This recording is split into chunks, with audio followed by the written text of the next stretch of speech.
नमस्कार, आदाब, सत श्री अकाल और अस्सलाम वालेकुम। मैं हूं मोहम्मद अहमद काज़मी, लेकर आया हूं आपका पसंदीदा कार्यक्रम नज़र दुनिया पर। आज वो ख़बर आ ही गई जिसके बारे में दुनिया भर के मुसलमान इंतज़ार कर रहे थे। सऊदी अरब ने ऐलान कर दिया है कि कोरोना महामारी के दौर में भी 2020 में हज का आयोजन तो होगा, लेकिन इस बार सिर्फ सऊदी अरब में रह रहे अलग अलग मुल्कों के लोग ही हज कर पाएंगे। विदेशों से आने वाले हज यात्रियों को ये मौका नहीं मिलेगा। अब से पहले मीडिया स्टार वर्ल्ड ने 1 अप्रैल को ही सऊदी अरब से कुछ बयानात की बुनियाद पर अपने दर्शकों को बता दिया था कि इस बार हज कैंसिल भी हो सकता है और ये तो तय है कि हज इस बार उस तरह से नहीं हो पाएगा जैसा हर साल होता रहा है। तब से अब तक सऊदी हुकूमत ये फ़ैसला नहीं ले पा रही थी कि हज कैसे और कितने लोगों को कराया जाए या पूरी तरह से कैंसिल कर दिया जाए। हमने मई में ही बता दिया था कि विदेशों से आने वाले हाजियों को एक लंबे प्रोसेस से गुजरना होता है, इसलिए जैसे जैसे वक्त कम बाकी रह गया है, नॉर्मल हज होने के चांसेस कम हो रहे हैं। खबर में आगे बढ़ने से पहले आपसे गुजारिश है कि अगर आप YouTube पर देख रहे हैं तो सब्सक्राइब कर लें और घंटी दबाना ना भूलें, और अगर फेसबुक पर देख रहे हैं तो हमारा पेज फॉलो कर लें और लाइक ज़रूर करें ताकि आपको हमारी हर एक वीडियो की खबर सही वक्त पर मिल सके। और अगर आपको हमारी खबर सच्ची और अच्छी लगे तो अपने व्हाट्सएप ग्रुप, फेसबुक, इंस्टाग्राम और ट्विटर अकाउंट पर ज़रूर शेयर करें ताकि मीडिया स्टार वर्ल्ड की खबरें दुनिया भर में पहुंच सकें। सऊदी अरब के सरकारी अखबार अल अरेबिया की वेबसाइट और सऊदी प्रेस एजेंसी के मुताबिक सऊदी अरब सरकार के हज और उम्रा मामलों की मिनिस्ट्री ने मंडे को बयान जारी करके बता दिया है कि कोरोना महामारी की वजह से इस बार सीमित यानी लिमिटेड हाजियों को ही हज करने की इजाज़त होगी। दूसरे देशों से आने वाले हाजियों को इजाज़त नहीं होगी। सऊदी अफसरों के मुताबिक सोशल डिस्टेंसिंग के कानून लागू होने की वजह से ये फैसला लिया गया है।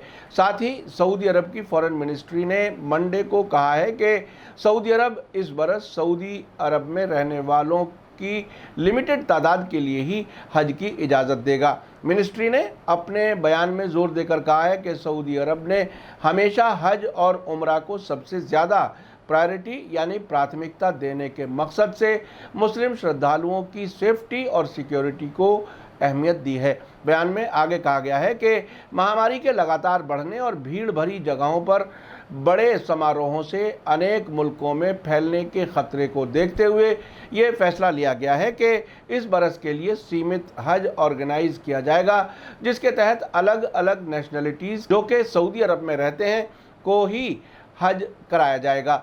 ये फैसला सार्वजनिक स्वास्थ्य यानी पब्लिक हेल्थ के मद्देनज़र सुरक्षा को देखते हुए और एहतियाती तदबीर और महामारी से मुताल्लिक जोखिमों से इस्लाम की शिक्षाओं के मुताबिक इंसान की रक्षा के लिए ज़रूरी सामाजिक सिक्योरिटी प्रोटोकॉल का पालन करते हुए किया जाएगा।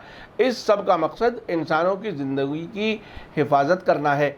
हज इस्लामिक कैलेंडर के 12वें महीने ज़िलहिज्जा में 5 से 6 दिन के दौरान होता है, जो कि बकरीद के साथ होता है। इस बार हज अगस्त महीने के पहले हफ्ते में होना है। इस्लाम मज़हब के 5 बुनियादी स्तंभ हैं, इनमें हज को काफ़ी अहमियत दी गई है। जिस्मानी तौर पर ठीक और माली हालात से संपन्न मुसलमान को ज़िंदगी में एक बार हज करना ज़रूरी होता है। यही वजह है कि हर साल 20 लाख से ज़्यादा मुसलमान दुनिया भर से हज के लिए मक्का पहुँचते हैं। 2019 में भी आम तौर पर 30 लाख हाजियों के मुकाबले कम ही हाजी सऊदी अरब पहुंच सके थे। सऊदी अरब के सरकारी आंकड़ों के मुताबिक 2019 में विदेशों से आने वाले लगभग 18,55,000 यात्री थे, जबकि देश के अंदर ही रहने वालों में से तकरीबन 6,34,000 हज कर सके थे। भारत से लगभग 2 लाख हाजियों ने पिछले साल यात्रा की थी। इस बार दूसरे मुल्कों से मुसलमान हज करने के लिए सऊदी अरब नहीं जा पाएंगे। वैसे कोरोना की वजह से इस साल हज कैंसिल होने के भी कयास लगाए जा रहे थे। अप्रैल महीने में हज मामलों के मंत्री मोहम्मद सालेह बनतेन ने कहा था कि सऊदी अरब हाजियों की सिक्योरिटी को लेकर फिक्रमंद है और लोगों से उन्होंने गुजारिश की थी कि वे अपनी हज यात्रा की बुकिंग के बारे में किसी भी तरह की कोई जल्दबाजी ना दिखाएं। कोरोना के इन्फेक्शन के ख़तरे को देखते हुए उम्रा पर भी मार्च में कोरोना लॉकडाउन की पाबंदी के साथ ही पाबंदी लगा दी गई थी। सऊदी अरब में कोरोना इन्फेक्शन के कुल मामले 1,61,000 से ज़्यादा हो चुके हैं, जबकि अब तक वहां 1,307 लोगों की मौत हुई है।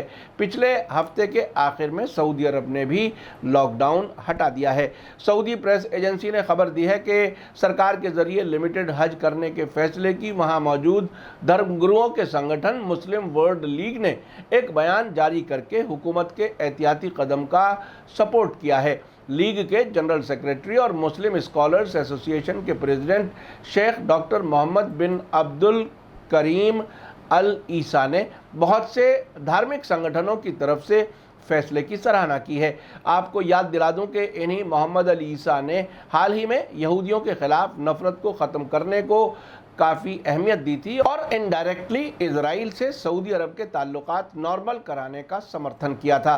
साथ ही इस्लामिक सहयोग संगठन यानी organisation of Islamic cooperation OIC के secretary general doctor Yousef bin Ahmed Al Othaimeen ने सऊदी अरब के फैसले को वेलकम करते हुए इस साल में सऊदी अरब में रहने वाले अलग अलग नेशनलिटीज़ के लोगों के ज़रिए बहुत ही सीमित तादाद में हज की इजाज़त दिए जाने के फैसले को दुरुस्त करार दिया है। आपको याद दिला दूं कि अप्रैल के शुरू में मीडिया स्टार वर्ल्ड ने आपको बताया था कि इस साल हज कैंसिल होने के पूरे आसार हैं।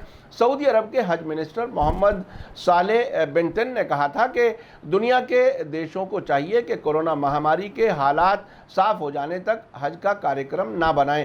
मंत्री ने अल अखबारिया टेलीविज़न चैनल से बात करते हुए कहा था कि सऊदी अरब हर हालत में हाजियों की खिदमत के लिए तैयार है, लेकिन हाजियों की सुरक्षा यानी सिक्योरिटी सबसे पहली प्राथमिकता और प्रायोरिटी है। उन्होंने ये भी कहा था कि सऊदी सरकार ने उम्रा का वीज़ा लेने वालों को जो उम्रा करने सऊदी अरब नहीं पहुंच सके वीज़ा फ़ीस लौटा दी है, जबकि हवाई अड्डे बंद हो जाने की वजह से अपने मुल्कों को लौट ना पाने वाले जो उम्रे के लिए सऊदी अरब पहुंचे हुए थे, ऐसे 1200 लोगों की देखभाल सऊदी अरब कर रहा है। सऊदी अरब ने 18 मार्च को मक्का की मस्जिदुल हराम और मदीना की मस्जिदुल नबी को नमाज पर रोक लगा दी थी, जबकि 4 मार्च को उम्रा पर रोक लगा दी थी। आपको बता दूं कि 1918 के फ्लू जैसी महामारी के दौरान भी हज को नहीं रोका गया था, जबकि उस वक्त इस बीमारी से पूरी दुनिया में दसियों लाख लोगों की मौत हुई थी।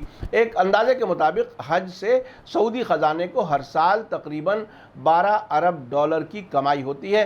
साथ ही ऐसे वक्त में जबकि सऊदी अरब अपनी इकॉनमी को तेल के बजाय दूसरे ज़रियों की तरफ शिफ्ट करने की कोशिश कर रहा है, हज का लिमिटेड होना इसके प्लान पर भारी पड़ सकता है। सऊदी अरब पहले ही यमन जंग में फंसा हुआ है और इंटरनेशनल लेवल पर तेल की कीमतें काफ़ी कम हैं। ऐसे में हज लिमिटेड होने से उसे बड़ा नुकसान होने जा रहा है।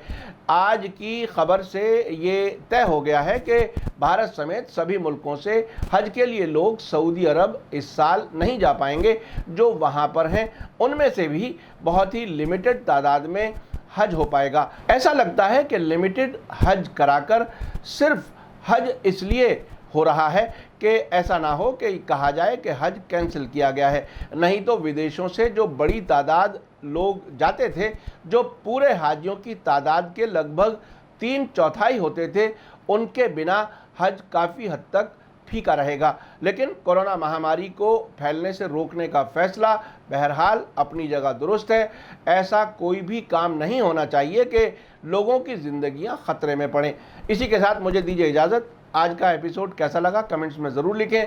थैंक यू, धन्यवाद, शुक्रिया। जय भारत, जय हिंद।